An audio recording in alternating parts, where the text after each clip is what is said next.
Alright people, so welcome to Jumbo IAS and welcome to UPSC Prelims Phoenix batch. In this batch, we cover the entire syllabus for UPSC Prelims examination.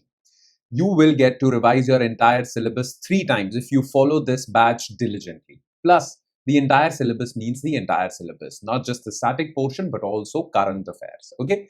Plus, along with this revision, you will get to practice more than 7,000 MCQs. Now, MCQs are the key. the most critical component as far as UPSC prelims preparation is concerned. So it's a very good deal, 7,000 plus MCQs. All right. Now, if you have joined us already, you know this, you know the drill. Okay. You know about today's targets. So our today's lecture would be focused on current affairs from Polity. And today we will focus on some of the key laws, key legislations that were in news in the past 1 year. Okay. Now, the notes for these current affairs have been already provided to you. So I'm hoping that you have already gone through them before watching this lecture. Please do that if you haven't revised those notes. Okay. Please do that before and then watch this lecture. All right, then. Let's begin today's discussion. Let's straight away dive into today's lecture. All right, then.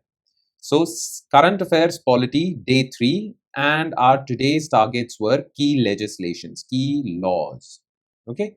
So let's straight away start with question number 1. Regarding the Promotion and Regulation of Online Gaming Act 2025, consider the following statements. The Act classifies esports as a multiplayer competitive events determined solely by skill and registered under National Sports Governance Act.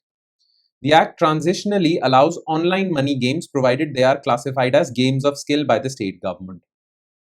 The Act criminalizes both direct and surrogate advertising of real money games. Okay.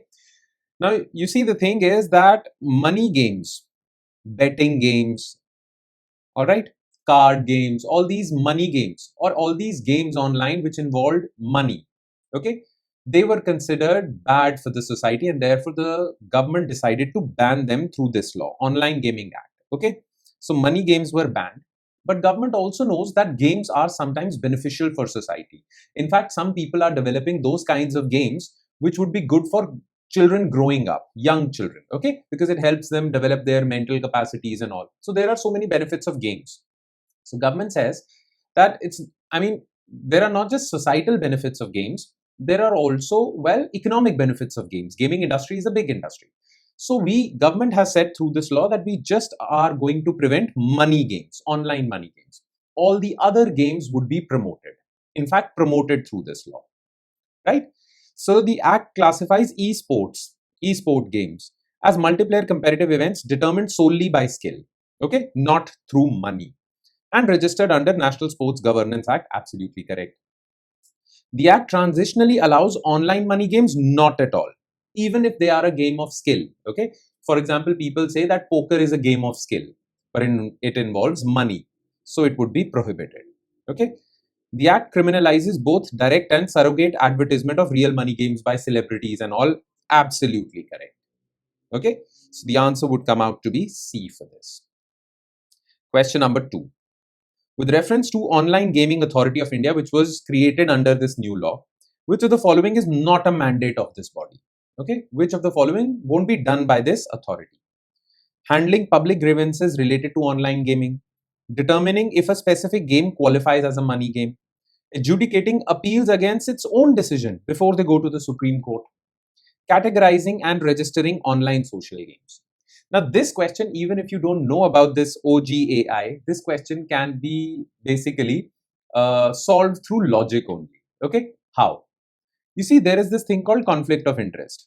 If I have given a judgment and the appeal against my judgment also lies with me, then why would I take an impartial look at that judgment of mine? You understand?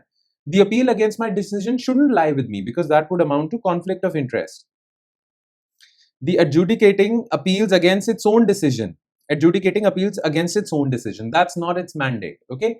The appeals against its own decision would go to a third appellate body, not OGAI. If OGAI has given a decision, the appeals against that decision won't lie with OGAI. So as per logic, this should be the answer.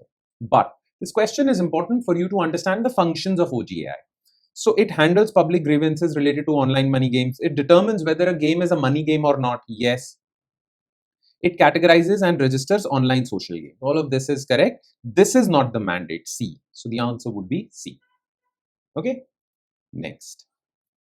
In the context of National Sports Governance Act, consider the following pairs. Now, this law was enacted to promote sports in India and to improve sports governance in India.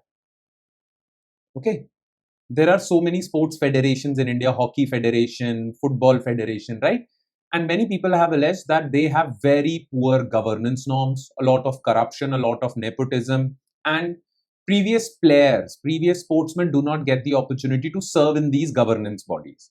It is riddled with corruption and money power. There are so many problems. So to reform these sports governance bodies so that sports can flourish in India, this law was enacted. Okay. So it creates a national sports board, apex regulatory body for NSF recognition. NSF, for each sport, like football, hockey, there will be a sports federation, national sports federation, right? So for each body, for each sport, there will be an NSF, and NSF shall be recognized by National Sports Board. Okay, this is correct.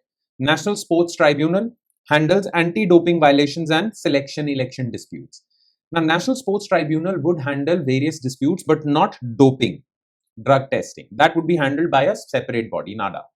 So this is false. National Sports Election Panel, managed by retired officials from Election Commission of India, which will handle elections in these boards. Chairman elections, members elections. Yes. So only 2 are correctly matched, 1 and 3. Okay, next. Under the National Sports Governance Act 2025, which of the following are mandatory requirements for National Sports Federation to receive government recognition?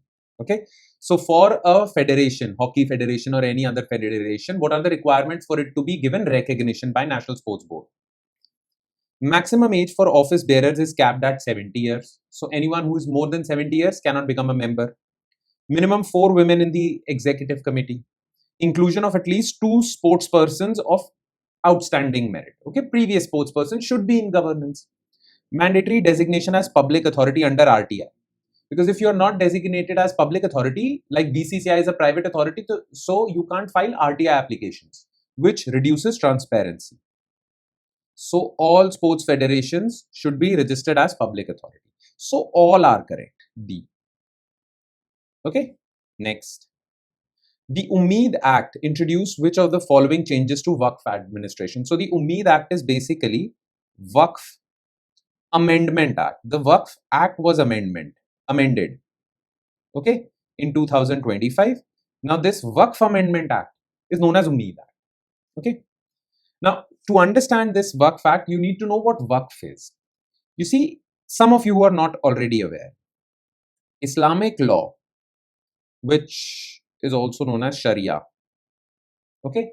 Now, under Islam, there are 5 principles that every Muslim should follow. Okay. Namaz, Hajj, there are so many principles. One principle is zakat, which is charity. Okay. Now, one can give his or her own property in the service of the religion. Okay. So basically what happens is that a person can give their property.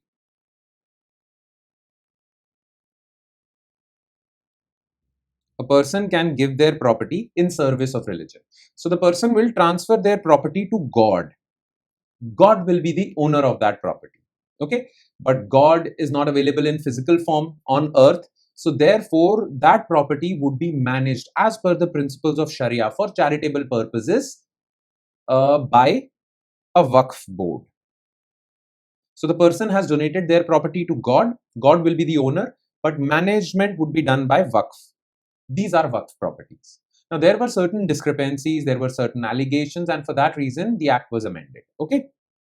And there were various controversial provisions also that were enacted in this law. So it abolished the concept of Waqf by user prospectively, which means what used to happen was some person abandoned their property. Maybe they shifted to US or Canada. Their property was being used by Waqf board, okay, by their permission or for any other reason, because that property was abandoned. So Waqf board was using it. Now, because they have been using it for 5-10 years, now that person, if that person comes back and says, this is my property, I was not there, so you started using it yourself. Now, if the person says that it is my property, it won't be his property because the Waqf would claim Waqf by user. Now, because we have started using it, it is being used for so many years, it belongs to us. This was the principle in the earlier Waqf Act. This was removed. The person can come after 10 years and claim it. Okay. So, this is correct.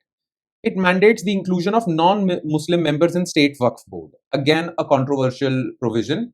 Waqf board should also contain some secular non-Muslim people also for proper management of properties. So yes, it transferred the power to determine ownership in cases of dispute from Waqf board to district collector. Again, a controversial provision. Okay, because earlier if someone raised a dispute that this is my property, you are using it, Waqf board is using it. So the ownership of that property was decided by Waqf board. Now the government has taken that power from Waqf board and given to DC, district collector. So all three are correct. These were the changes made by Umeed Act in the Waqf Amendment Act, and there were many other changes also. We'll talk about them. The answer to question number 5 is B. Next. Regarding the judicial and financial oversight under Umeed Act, consider the following. Decisions of Waqf Tribunal can now be appealed in the High Court within 90 days. The Limitation Act 1963 has been made applicable to Waqf property claims. CAG is now mandated to audit all Waqf institutions regardless of their annual income. Okay. So the thing is, yes, if you're not satisfied with the decision of Waqf board, you can appeal against it within 90 days in High Court. Yes. What is Limitation Act? Well, if there is a dispute, let's suppose the dispute happened in 1963 between someone and Waqf board. Okay. But back then, nobody said anything. Okay. The issue was of 1963. In 2020, the person realized that my property was taken, or the Waqf realized that their property was taken illegitimately. So now they file a case from an event which happened in 1963. Now, by this logic, you can go 200, 300, 400 years back, right? So earlier Waqf properties were exempt from Limitation Act. Limitation Act says that you cannot raise disputes more than 12 years old. But now Limitation Act applies to Waqf properties also. You cannot go back indefinitely. So this is also correct. Now CAG is mandated to audit all Waqf institutions, not regardless of their annual income. Only those Waqf institutions whose annual income is greater than 1 lakh. Not all. So this is false. The answer would come out to be A. Right? Next. Following the Supreme Court intervention in Asaduddin Owaisi versus Union of India, what is the current legal status of Umeed Act provisions? So there were many controversial provisions in this. Now, because of those controversial provisions, Asaduddin Owaisi filed a case in Supreme Court. Okay. The court has stayed the entire act until further notice? No. The court has stayed only certain provisions of the act. The court stayed the provision requiring a 5-year practice of Islam to create Waqf. Yes. What is this provision? You see, many people alleged that, people who were critical of Waqf, okay, they used to say that when Waqf wanted someone else's property, but that property belongs to a non-Muslim, what they used to do was, well, they convinced that person to convert to Islam, okay, fraudulently or non-fraudulently, and then ask him to donate their property, or forcefully ask them to donate their property, okay. So that was happening. So the government said that, well, only that person can donate their property, only a Muslim can donate their property. And we would believe that this person is a genuine Muslim if he has been practicing Islam for at least 5 years. To basically stop fraudulent transfer of properties. That was the government idea. This was stayed by Supreme Court, this provision. Non-Muslim membership in Waqf boards was declared unconstitutional. No, the court has put a limit that you cannot exceed these more than these many non-Muslim members. So this is not there. Court upheld the unilateral power of boards to declare property as Waqf. No, the power still lies with district collector. For disputes. Okay, the answer to this question would be B.